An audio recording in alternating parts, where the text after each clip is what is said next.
मी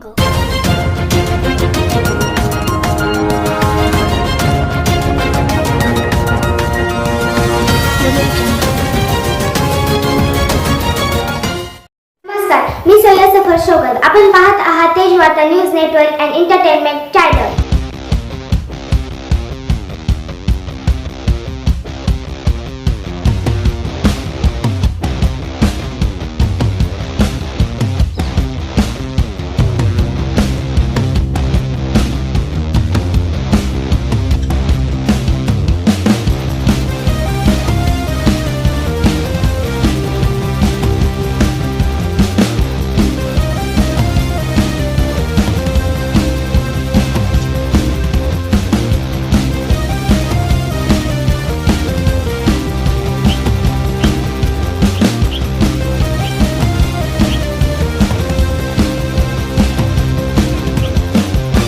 नमस्कार, मी संदीप जाधव. आपण पाहता तेज वार्ता न्यूज नेटवर्क.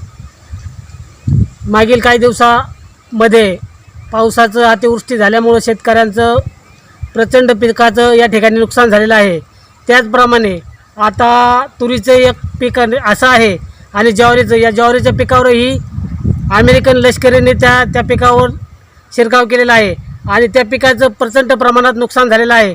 शेतकऱ्यांसाठी जे ज्वारीचं पीक येणार आहे, जे पदरात पडणार आहे, तेही पदरात पडतं आहे का नाही, या आळीनं खूप असं नुकसान केलेलं आहे. तर आपल्यासमोर आहेत कृषी अधिकारी राजेंद्र सुपेकर. तर आपण पाहूया आपण ते शेतकऱ्यासाठी काय सांगतात ते. पहिल्यांदा मी सांगतो की तुरीचं पीक आता जवळजवळ पक्वतेच्या अवस्थेमध्ये आहे किंवा दाणे भरण्याच्या अवस्थेमध्ये आहे. शेतकऱ्यांना माझी एक विनंती आहे की जे शेंगा पोखरणारे आळे असेल, शेंगमाशी असेल किंवा इतर किडींपासून जर तुम्हाला या पिकाचा बचाव करायचा असेल तर आम्ही यापूर्वी रिकमेंड केलेली जी औषधं आहेत त्या औषधांपैकी जर तुमच्या फवारण्या झाल्या असतील तर अनावश्यक फवारण्या आता टाळा.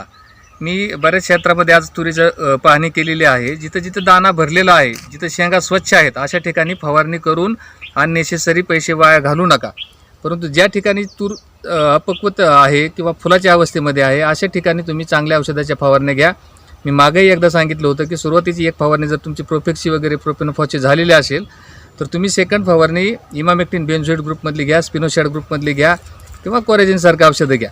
हे जर औषधं घेतले तर तुम्हाला थर्ड फवारणी करण्याची आवश्यकताच पडणार नाही. वातावरण सध्या क्लिअर आहे, तुरीचं पीक चांगलं आहे. फक्त गडबडून जाऊ नका. तुरीचं ज्या ठिकाणी अंतर कमी असेल अशा ठिकाणी फवारणी करणंसुद्धा खूप जिकिरीचं झालेलं आहे. अशामध्ये ज्यावेळेस आपण आज शिरतो त्यावेळेस किडीपासून होणाऱ्या नुकसानापेक्षा कदाचित फवारणी करताना सुद्धा आपण जास्त नुकसान त्या पिकाचं करत असतो. त्याचे दोन मुद्दे आहेत. तुरी काही ठिकाणी मोडतात, त्याच्या फांद्या मोडतात, शेंगा तुटतात, फुलं गळतात, हे सगळं होतं आहे.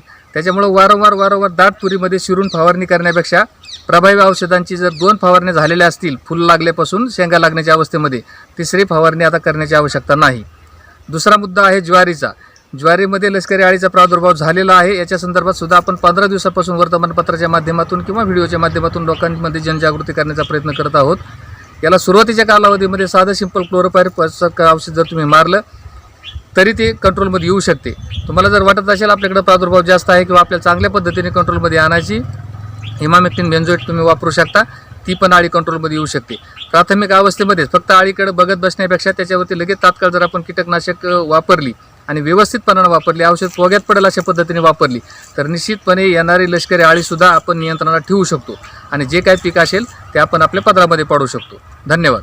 ओके.